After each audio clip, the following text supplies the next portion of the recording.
Okay, I'm going to add some glow to this painting.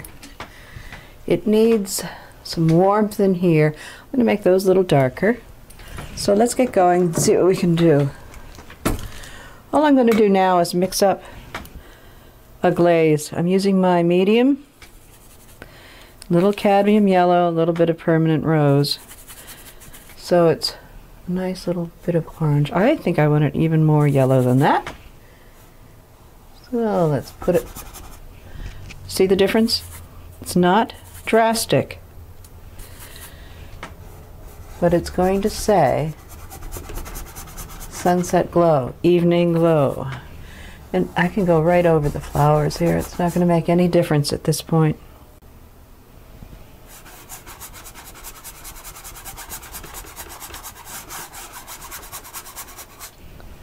Noisy, sorry.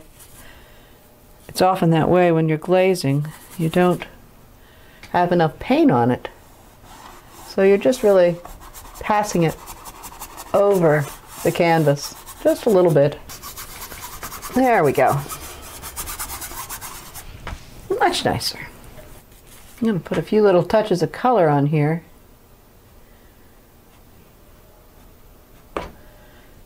And I'm going to cover that in with an evening glow.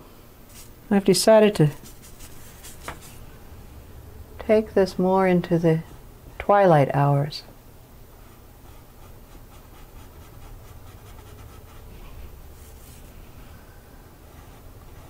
So what we're seeing, this is the window on the other side of the room, so what we're seeing is definitely darker, more mellow.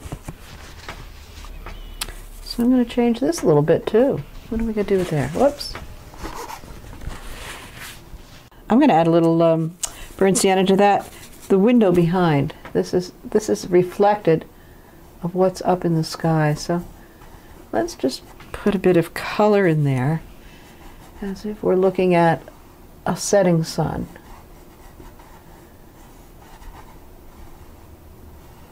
Go right into your woodwork.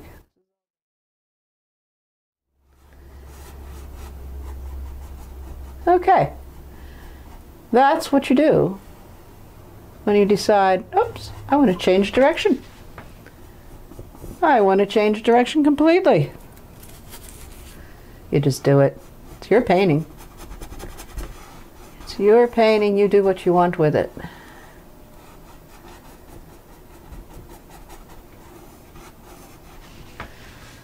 Good. We have a much more interesting color thing happening here.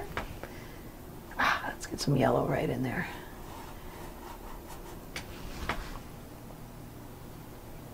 Wonderful. Absolutely wonderful. Okay, so you can see I've added some green to this side over here. There are a couple of reasons for doing that. I want my eye to stay right here in the subject matter.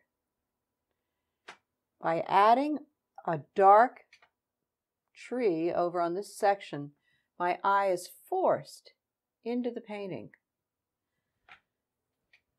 I'm using a smaller brush to indicate the ends of the branches.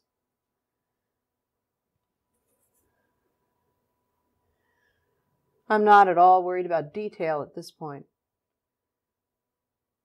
Just shapes. A branch here or there.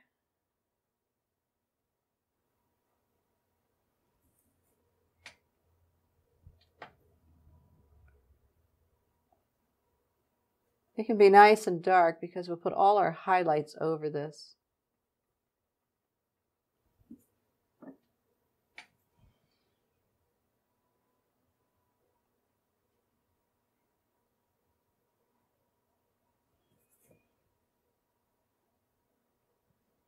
Little dancing motions with your brush.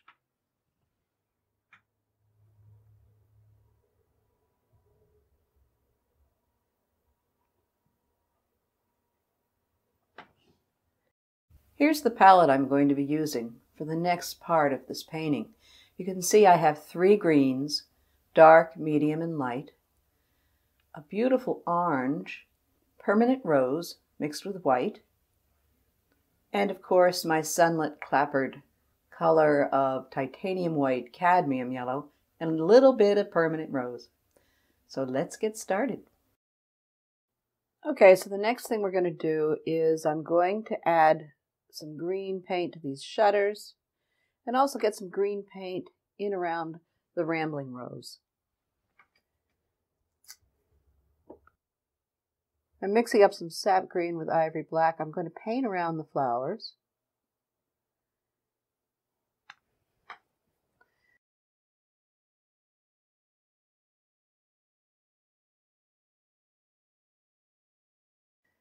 And I want to do this so you can see how darkening these shutters makes the color of the flower pop.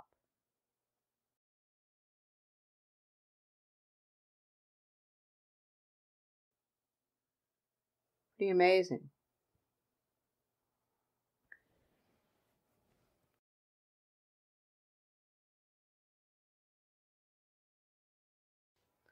Then I'll work on this shutter over here.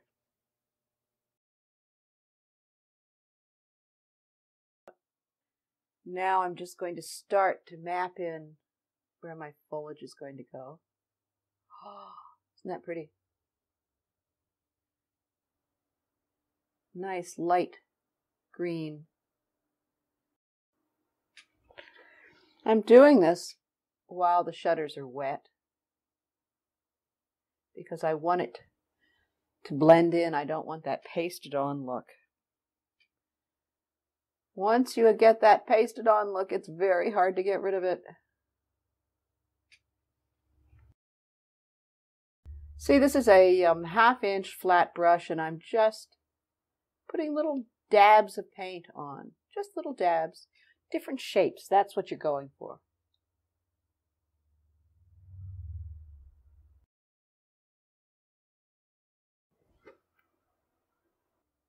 I know I'm going to be adding more flowers here, so I'm going to go ahead and just add some of the leaves.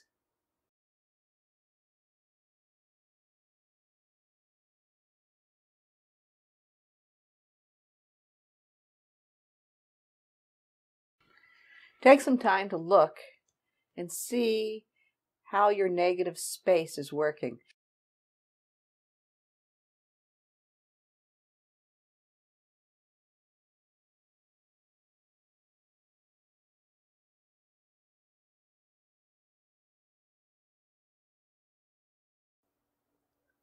And that is what it needs.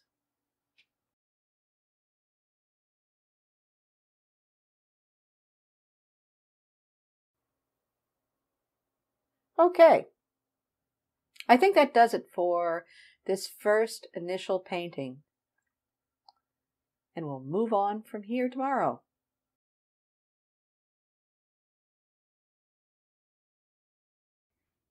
So here's what we accomplished yesterday. We darkened the shutters, and then we put in this warmer, lighter value of green. What that's done is it's pushed the window back behind the flowers. All right, let's continue. So we're back on our second day of filming here. I've started to put some of the highlights onto the clapboards. What a difference it makes. My sunlight is coming from over here. So I have shadows. There's going to be a cast shadow right here. Let's play with that a little bit. The color I've mixed is a combination of titanium white, permanent rose, and cadmium yellow. This is a fun part of the painting. You're designing, but you can't get this wrong. This is all about you and what you want to see. Remember that I changed this from a daylight picture when the sky reflection was all blue in here to early evening twilight. So when I did that, I have to change the color of the sunlight on the boards. But since there's a wonderful late afternoon, early evening color in the sky, I'm going to make it much more warm. Let's get something up here. See how much fun that is? Let's bring some down here. You always want to remember what your subject matter is. This is my subject. So everything I'm doing now is leading my eye into my subject.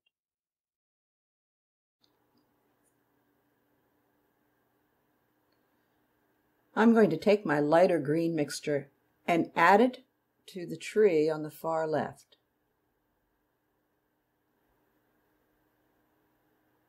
Painting right down into the flowers.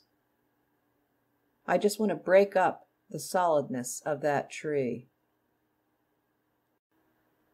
We're going to add little patches of sunlight. This is a mixture of cadmium yellow, permanent rose.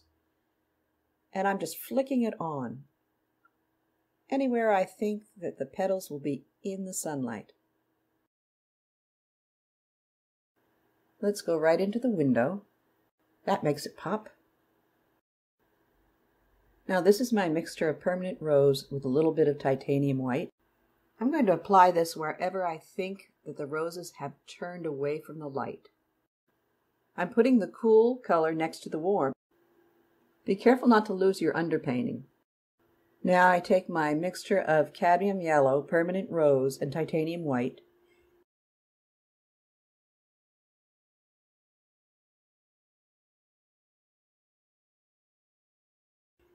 and I'm going to dot on bright little spots of light onto the picket fence.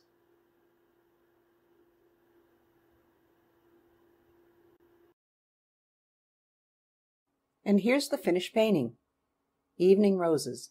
I've put more pinks and pale oranges into the flowers.